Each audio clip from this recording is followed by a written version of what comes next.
October marks Breast Cancer Awareness Month. It's a time set aside each year as a reminder to get your annual checkups, visit the doctor if you experience anything abnormal, and honor those who have lost their lives to the disease. 13 WREX's Emily McMinn got a chance to speak with some breast cancer survivors today. Emily joining us live now in studio with more. Emily, how were those conversations today? Well, Derek, Ashley Rogers and Brittany Long were both diagnosed with breast cancer in 2019. The two ladies underwent multiple surgeries and rounds of chemotherapy. In the midst, they formed a Facebook group turned real-life friend group called Breasties, aimed to support young women battling the form of cancer and provide hopefully a light at the end of the tunnel. Brittany Long was diagnosed with breast cancer when she was just 38 years old in 2019 after feeling a lump in her breast she assumed was due to breastfeeding. It's a lot to process when someone sits across the table from you and says, you have cancer. So yeah, there was a lot of crying, lots of crying.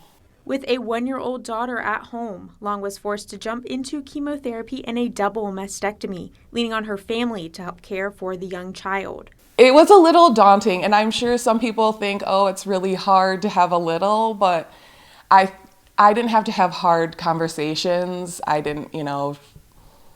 I was still there. Ashley Rogers was diagnosed with breast cancer just a few weeks after Long. After also feeling a lump she was shocked to find out was cancer. It's intensely overwhelming at the beginning. You're told you have cancer, and obviously from all your life experience, you know what that can do to people. So now you have to figure out what the rest of your life looks like. Rogers was just 35, prompting her to get a double mastectomy and process the shock of it all. This is before I've had a baseline mammogram. I've had no testing at this point. I have no family history, so there was no reason for me to have any testing prior to this. The two women formed a friendship along with fellow breast cancer patient Melissa Stuckey. After being diagnosed so young, the women found there were no support groups for other women their age, prompting them to create Breasties, an online group where they could share experiences and get support through the series of appointments. We're facing different decisions, and we want someone who's making some similar decisions. So it did not take long for us to realize that we needed to be the ones that started that group. Now, 5 years later, the group has spread throughout northern Illinois, with the women now meeting in person as well to provide and receive support. It's amazing how lovely it's grown, but it's also terrible because that means we have that many more cases. It started from the 3 of us, and now we have over 150 members. In March of this year, Stuckey passed away due to her cancer, but Long and Rogers say her legacy will continue. She's no longer with us, but she is still very strongly with us. Yes.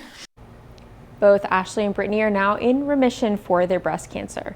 For other women, doctors say it is important to remember the reason behind this month and getting your screenings because 1 in 8 women are diagnosed with the disease, meaning around 12% of women will receive the diagnosis in their lives, and the earlier they catch it, the better. We now promote what we call breast awareness. We really don't want women doing monthly self-breast exams. We want women to just be aware of kind of what their breasts look like and feel like on a day-to-day basis, and then certainly alert their provider if they find something that's out of the norm. Dr. Stell suggests women now begin getting mammograms yearly at age 40 rather than 50 as was previously suggested. Back over to you, Derek and Brittany. All right, always great to share this valuable information, Emily. Thank you. And right now, the American Cancer Society is launching a study to better understand cancer and other health conditions among Black women, and they want to hear from you. It's called Voices of Black Women, which gathers valuable data from Black women between the ages of 25 and 55 who have not been diagnosed with cancer. This comes as Black women continue to have the highest death rate and shortest survival of any group in the U.S. for most cancers. Voices wants to enroll over 100,000 Black women across 20 states, including right here in Illinois. Now, to learn more about how to participate, you can visit voices.cancer.org.